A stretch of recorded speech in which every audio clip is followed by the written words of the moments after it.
digamos,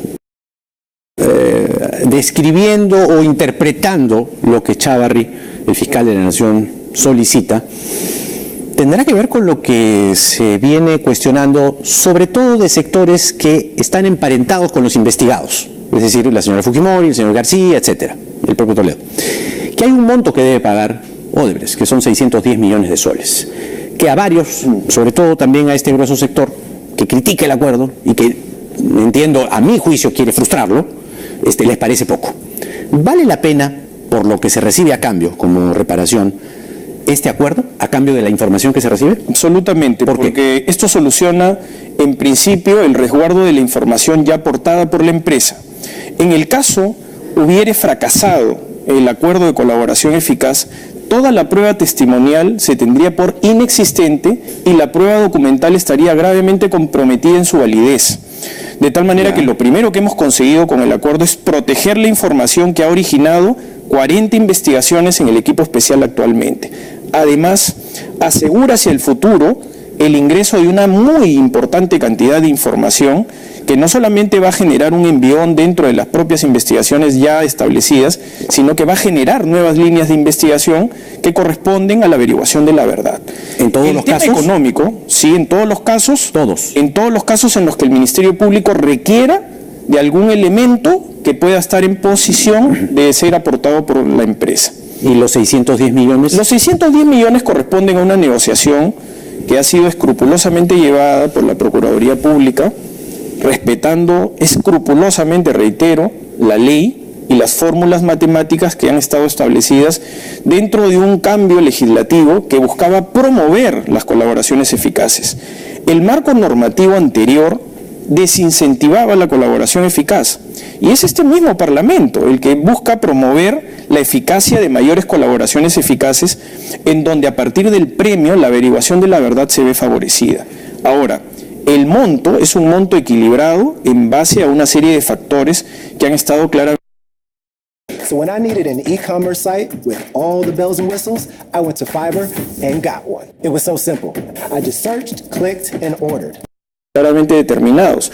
La suma es un poco mayor. En realidad, a los 610 millones se suman 65 millones más de una colaboración eficaz que ya ha sido homologada y autorizada por el Poder Judicial. Estamos hablando de alrededor de 675 millones de soles, lo que no significa que adicionalmente no pueda esa cifra verse incrementada, primero con una cantidad de embargos que ya ha asegurado la Procuraduría Pública por más de 200 millones de soles, y porque además también la información que se ha aportado busca criminalizar a otros que también deben responder en términos de lo que puede ser el resarcimiento económico. Entonces, no es que esto se agote solamente con esta cifra, sino que la cifra se va a ver incrementada por la propia información que aporta la empresa. Entiendo yo, y lo he comentado aquí, mi público lo sabe, que aquí no solamente se trata de testimonios, sino eventualmente de documentación que se encuentra en servidores. Efectivamente. ¿Qué es lo que se puede saber del acuerdo y qué es lo que no se puede saber del acuerdo? Bueno, hay una serie de detalles que están dentro de una descripción fina del acuerdo que tienen que convencer al juez del establecimiento de que las medidas acordadas son proporcionales y son razonables y legales. Todos esos detalles de corroboración de lo ya dicho es lo que forma parte de la reserva. Es decir, hay una vinculación entre lo que se acepta como culpabilidad y todos los elementos que sustentan ese dicho, porque el juez tiene que también reconocer de todo lo aportado que existe una corroboración plena de lo que el culpable acepta. Pero por eso, no es solo el dicho. No, efectivamente, tiene que venir acompañado de la prueba documental que corrobora su dicho. Pero con eso arman el caso, o los casos. Los casos efectivamente son importantes desde la proyección de la colaboración eficaz, porque introducen todo ese material luego dentro de las investigaciones. De hecho, todos los colaboradores cumplen un rol proactivo. Son testigos, de alguna forma, de la Fiscalía, para que se entienda esto en su público. Es decir, son testigos de cargo, que se convierten en obligados para que, en coherencia a lo que dijeron en la colaboración, también presenten ese mismo testimonio dentro de lo que puede ser un futuro juicio oral público y contradictorio. Porque los obliga la justicia brasileña. En algunos casos tienen efectivamente acuerdos de colaboración para que se entienda eficaz en el Brasil, que son acuerdos de lenidad, ¿no? Es decir, acuerdos en el Brasil, pero en otros casos también están replicando la misma protección dentro del país, porque efectivamente hay hechos que ya han sido reconocidos en el Brasil. Sí. Y como tal, tampoco nosotros podemos criminalizar dos veces por el mismo hecho, cuando ya recibió una sanción en el Brasil. Sin embargo, todos esos hechos son trasladados también vía los sistemas de cooperación internacional. De hecho, nosotros ya tenemos con la mayor parte de esa información, contamos con la mayor parte de esa información. El diario Globo ha avisorado que la nueva información de Odebrecht, que debe sellarse en enero, tiene potencial devastador. Ha usado esa palabra que parece apocalíptico.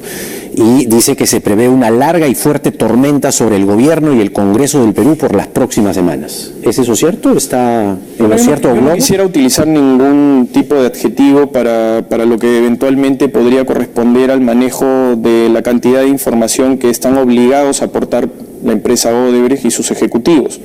Pero sin duda alguna representa, desde el punto de vista procesal, una importantísima cantidad de información que va a vitalizar las ya establecidas, las investigaciones ya en desarrollo, y va a generar nuevas líneas de investigación.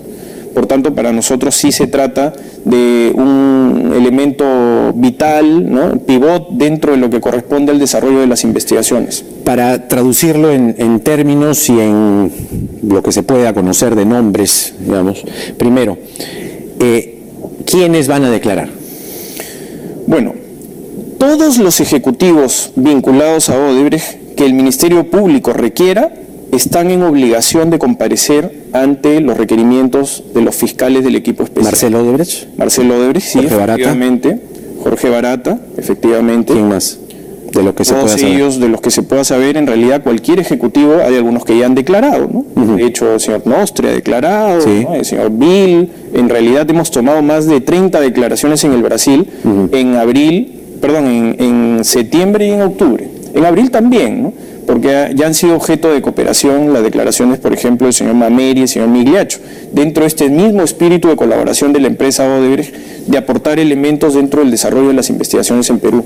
¿Usted cree entonces que el hostigamiento que está recibiendo y estos insistentes rumores de que ustedes lo sacan en las fiestas tiene que ver con el hecho de querer frustrar este acuerdo? Nosotros no descartamos en realidad ninguna posibilidad porque tenemos que, dentro de nuestra inferencia lógica deductiva, en principio preguntarnos quién se beneficia con una frustración de un acuerdo de esta naturaleza. Por lógica. Entonces, de hecho, tenemos críticas fundamentalmente vinculadas a personas que están sujetas a la investigación. De hecho, pueden haber otras que formulen válidamente una crítica, pero creo que se deben juzgar a partir de que no existan conflictos notorios de interés. Los grupos políticos que tienen investigaciones relacionadas por instrumentalización de los partidos políticos, evidentemente su crítica la tenemos que tomar con respeto, pero siempre con la cautela propia de que hay una serie de aspectos que desarrollan un notorio conflicto de interés. Entonces, el fiscal de la Nación, digamos, podría estar interesado en hostilizarlos para que este acuerdo se frustre. Mire, nosotros lo que hemos dicho objetivamente es lo que transitamos y sentimos. Es decir, lo que hemos dado es una manifestación clara de que todos estos acontecimientos no permiten hacer un trabajo concentrado en una serie de investigaciones que son altamente complejas, ¿no? De hecho, no son solamente los aspectos que usted ha desarrollado, sino que adicionalmente también hay algunas manifestaciones de funcionarios muy vinculados a la Fiscalía de la Nación que también eventualmente conspiran contra el desarrollo de nuestro trabajo por su intromisión, es decir, por la falta de respeto con la autonomía fiscal. En la Unidad de Cooperación Internacional hemos venido lidiando con posiciones públicas en donde la neutralidad del señor Peña Cabrera evidentemente ha roto cualquier tipo de confianza con la que podamos eventualmente construir una situación que es vital desde el punto de vista de activar los mecanismos de cooperación internacional. Y eso, digamos que pudiera estar dentro de algunas diferencias internas, pero no termina siendo así cuando nuestra propia institución, más bien, a través de sus redes sociales, a través de sus mecanismos de comunicación, también rompen esa neutralidad. Claro. Y más bien dan a entender como que la posición institucional es la de estos funcionarios y no la de respaldo público al trabajo que nosotros venimos haciendo. Nosotros no hemos tenido ninguna manifestación pública de respaldo.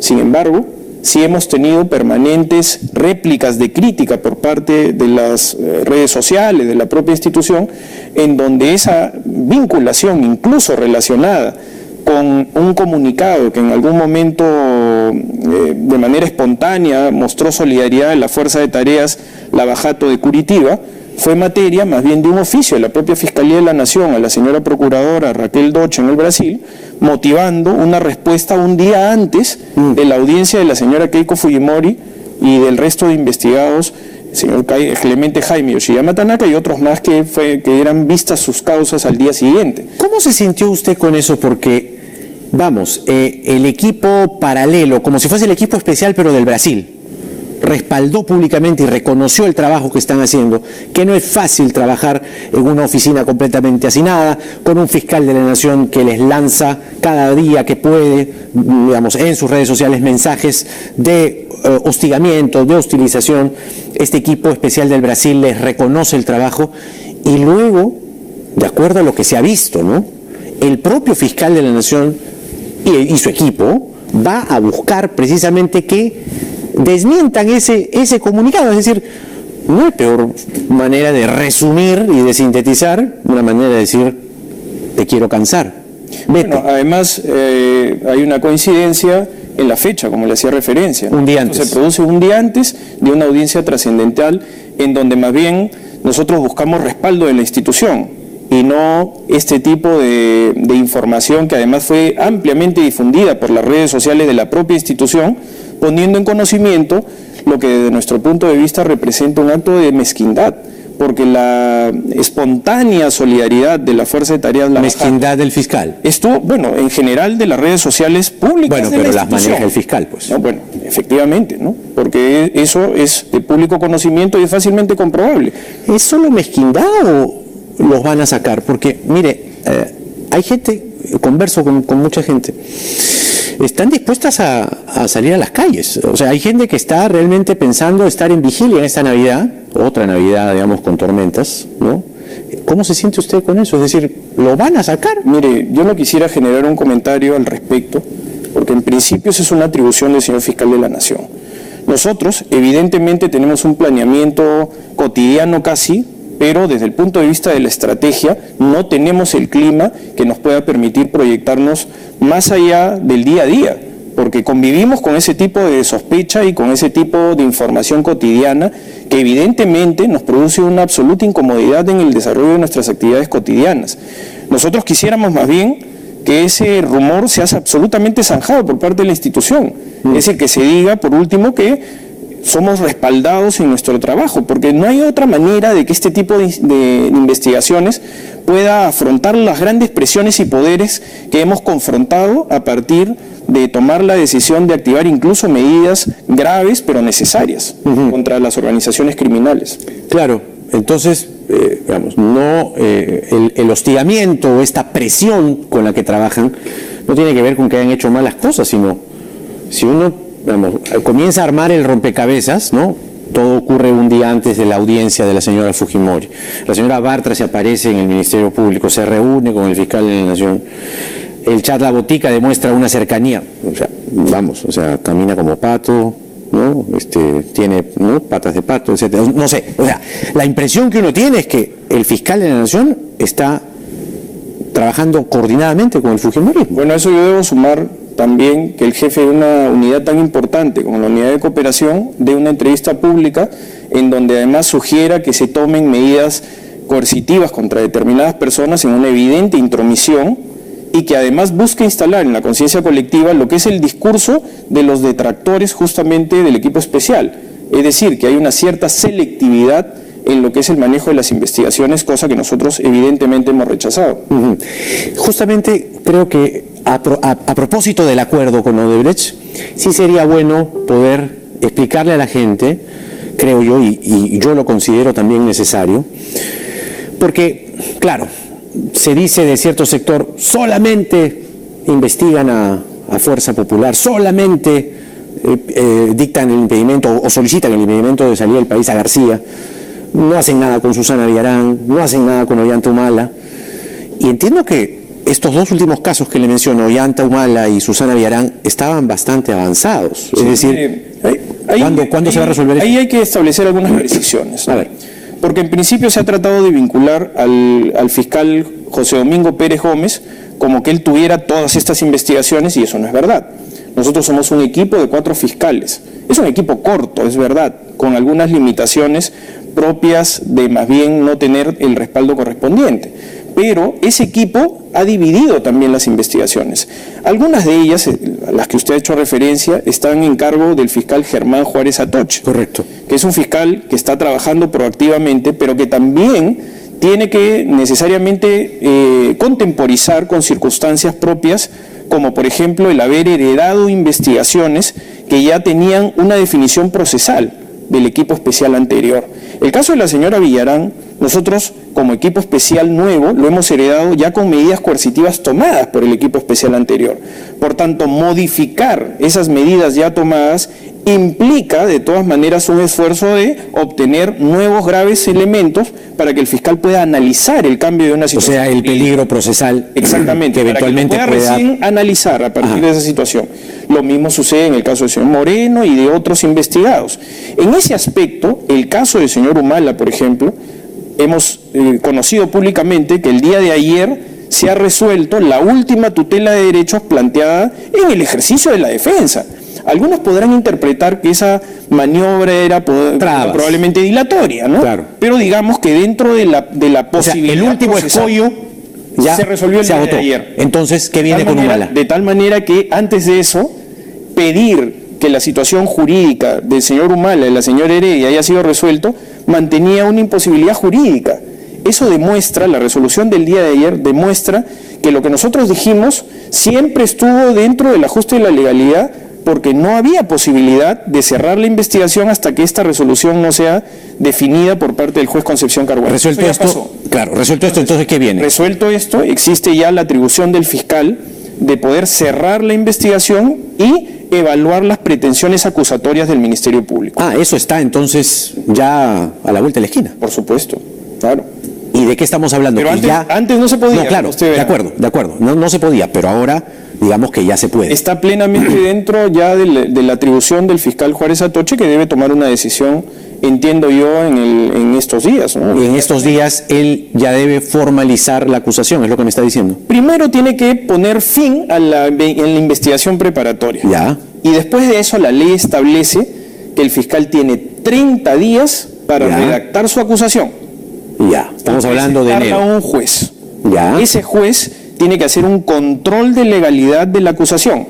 Ya no es Concepción Carhuacho. El mismo Concepción Carhuacho. Tiene que ser Concepción Carhuacho. Sí. Una vez que el juez determina el control de una acusación probable, ya ahí sí pierde la atribución de poder realizar el juicio oral, que es la última fase del proceso penal. Esto sí se lleva a cabo con un colegiado diferente al juez Concepción Carhuacho. Entonces quiere decir que estamos ya a portas de que su equipo formalice acusación contra Ollanta Humala y Nadine Heredia. Es lo más probable dentro de las circunstancias que ya están definidas. ¿Y el acuerdo con Odebrecht puede acelerar esa acusación con la información que venga? Eso es algo que no puedo comentar. Ya. Porque sí estaría dentro de la reserva propia de aspectos que no estoy en condiciones de poder revelar. ¿Y el caso de Susana Villarán? El caso de la señora Villarán también. Que es más grave. Yo creo que es el más grave de todos. Bueno, yo no quisiera calificar. Es mi opinión.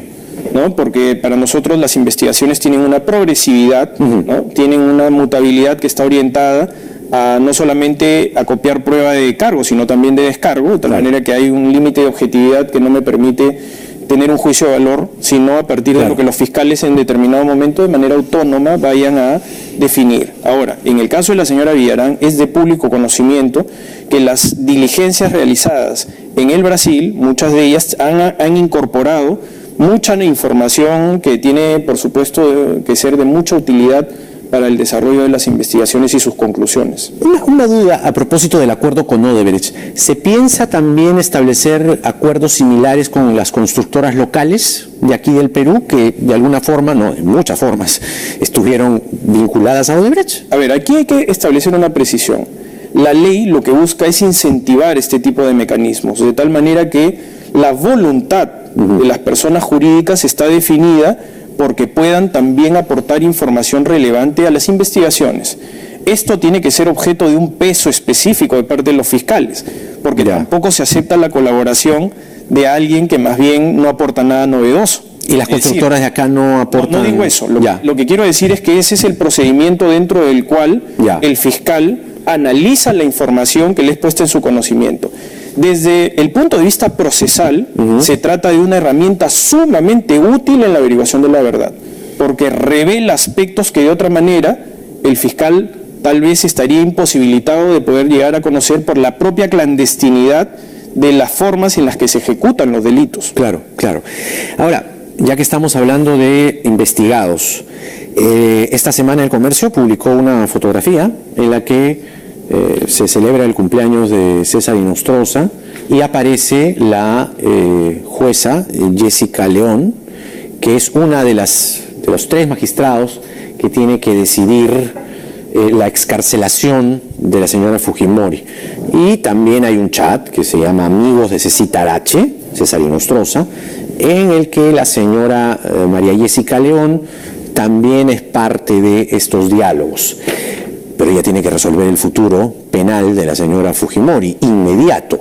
¿Ella en qué condiciones está para usted, si es que hay o no algún conflicto de intereses, si es que debe inhibirse o no? Bueno, de hecho nosotros, eso fue lo que planteamos en una primera oportunidad. Inhibirse. Y le planteamos una recusación porque la inhibición siempre es un acto voluntario del juez. Cuando el juez estima de que tiene alguna incompatibilidad que no le permite ser imparcial, entonces el juez debe, de manera, por supuesto, unilateral, activar ese mecanismo. Como no se hizo, nosotros formulamos una recusación. Sometimos a la legalidad judicial esa recusación, el Poder Judicial no nos dio la razón, de tal manera que sostuvo la competencia funcional de la señora Jessica León. Nosotros estamos a la espera y a la expectativa propia de conocer los argumentos de su decisión. Estamos dentro de, por supuesto, la propia preocupación de que las decisiones tienen que estar claramente argumentadas y motivadas. Pero, de hecho, dentro de la aparición de estos elementos en el periodismo de investigación, lo que hacen es más bien consolidar lo que ya fue una pretensión del Ministerio Público que ciertamente fue resuelta en contra. Inhibirse. Inhibirse. Así es lo que usted esperaría eso, en todo caso. Fue lo que nosotros planteamos concretamente. Claro. Que ante la no decisión de inhibirse, entonces nosotros planteamos una recusación. Finalmente, sometidos a la legalidad judicial, el Poder Judicial determinó de que no existía una causal que obligue a la jueza León a apartarse de la incidencia, y que por tanto nosotros hemos cumplido en respetar y nos hemos sometido dentro de la legalidad a la vista de la causa correspondiente que la señora ha participado el día sábado. Hablando de la señora Fujimori, ¿cuánto puede perjudicar, cuánto puede echar para atrás, cuánto puede hacer retroceder todo lo que ustedes han avanzado respecto al caso de Fuerza Popular y la señora Fujimori y los dineros de Odebrecht, si es que es excarcelada? Lo que sucede es que tanto el Ministerio Público como el juez Concepción Carhuancho han acogido una tesis de peligrosismo procesal relacionada no solamente a la posibilidad de una fuga, ¿no? De hecho, la misma señora Fujimori, dentro de su alocución, ha dicho que mucha gente de su entorno le sugirió asilarse, ¿no? Con lo que eventualmente también ha dicho de que la posibilidad del asilo está evidentemente como una probabilidad en el caso de que no tenga un aseguramiento procesal de mayor intensidad. Pero más allá de esa circunstancia, lo fundamental que ha complementado este peligrosismo de fuga, de gravedad, de pertenencia a una organización criminal, está vinculado más bien a tratar de que los testigos no digan la verdad, en otras palabras. Es decir, lo que se ha buscado torcer la organización criminal es determinar a la falsedad de estos testimonios, desde el punto de vista de que sostengan una versión que no era cierta, o de que no vayan a cambiar esa versión, o que eventualmente la cambien, pero para más bien tratar de que la acción de la justicia no tenga una información clara sobre el tema. Esto es un caso evidente de obstrucción a la justicia y que está vinculada no necesariamente a lo que hace un componente de menor nivel en la organización criminal, sino que lo hace para favorecer a la cúpula, a la cúspide de la organización criminal, Para eso buscan que los testigos mientan, para proteger a la organización en su totalidad. Entonces sí acarrea peligro que excarcelen a la señora Fujimori. Y desde el punto de vista de las consecuencias, nosotros evidentemente no podemos ponernos en una hipótesis porque creemos en la sostenibilidad de la decisión del juez Concepción Carhuancho porque está correctamente motivada, pero desde el punto de vista de las especulaciones, de las consecuencias, sin duda alguna, evidentemente, la posibilidad de que, estando la cúspide de la organización criminal libre, puedan, a partir de fortalecerse con este tipo de medidas y estar en libertad, activar ese tipo de peligro procesal, de buscar compeler, de buscar obligar a que los testigos eventualmente mientan. ¿Se le pasa a usted por la cabeza con todo este hostigamiento renunciar? Mire, nosotros siempre pensamos que esta empresa no era sencilla. Es decir, tenemos la convicción de que estamos haciendo nuestro trabajo plenamente sometidos a la legalidad. De hecho, no siempre nos han dado la razón en el Poder Judicial. Por tanto, cuando escuchamos estas estimaciones de carencia de imparcialidad, nosotros nos sorprendemos. Porque primero, el señor Clemente Jaime Yoshiyama Tanaka está en los Estados Unidos porque el propio Poder Judicial, dejando sin efecto el impedimento de salida que había ordenado el juez Concepción Carhuancho, permitió de que el señor pueda en este momento eludir la acción de la justicia. Después, las medidas coercitivas no nos han sido amparadas en el caso de las detenciones preliminares. La recusación que hemos planteado ha sido rechazada también. Entonces, ¿de qué carencia de imparcialidad nos quieren hacer instalar como una conciencia colectiva, cuando por el contrario, el objetivo es que el Ministerio Público más bien ha tenido, desde el punto de vista de la evidencia objetiva, más bien una serie de pronunciamientos en contra de sus pretensiones? Lo mismo sucede en el caso de los cargos que penden sobre los abogados. Los abogados no tienen un estatuto diferenciado de protección en la ley. Si un abogado presuntamente delinque, la acción de la justicia le tiene que llegar de la misma manera que con cualquier otro ciudadano. Sí, Arsenio le pide que no participe el fiscal José Domingo Pérez. Bueno, yo no puedo hacer ningún comentario sobre ese tema porque soy el fiscal que debe resolverlo, ¿no? Ahora, entonces, ¿no se le pasa por la cabeza la renuncia? Nosotros no hemos pensado como equipo en renunciar, lo decimos claramente. Lo que no quiere decir que no puedan existir este tipo de amenazas, pero que nosotros estamos claros en que nuestro trabajo ha sido desarrollado dentro del cumplimiento de los lineamientos estratégicos que corresponden al equipo especial en una investigación de esta complejidad y envergadura. ¿Qué va a hacer si lo sacan? Bueno, no quisiera ponerme en ese supuesto. Se trata de algo que no quisiera tampoco especular. Es una atribución del señor fiscal de la Nación tomar decisiones de esa naturaleza. Si es que llegara a suceder, analizaremos cuáles son las razones y a partir de eso existir un pronunciamiento al respecto, ¿no? Pero no quisiéramos especular en realidad, ¿no? Nosotros trabajamos en el entendimiento de que nuestro planeamiento estratégico técnico y no político se va a respetar y vamos a seguir progresando dentro del desarrollo de las investigaciones. Hemos, creo, a partir de la finalización del convenio de colaboración eficaz, reconocemos que estamos a puertas de recibir una muy importante cantidad de información que le va a dar un fortalecimiento a todas nuestras investigaciones y que va a promover que existan en el futuro nuevas líneas de investigación. Aguante, fiscal, porque las presiones creo que van a seguir, ¿no? Estamos claros en nuestras convicciones. Así que vamos a perseverar. Le agradezco mucho por la entrevista. Gracias a usted, señor Chincha. Y bueno, y vamos a ver qué pasa,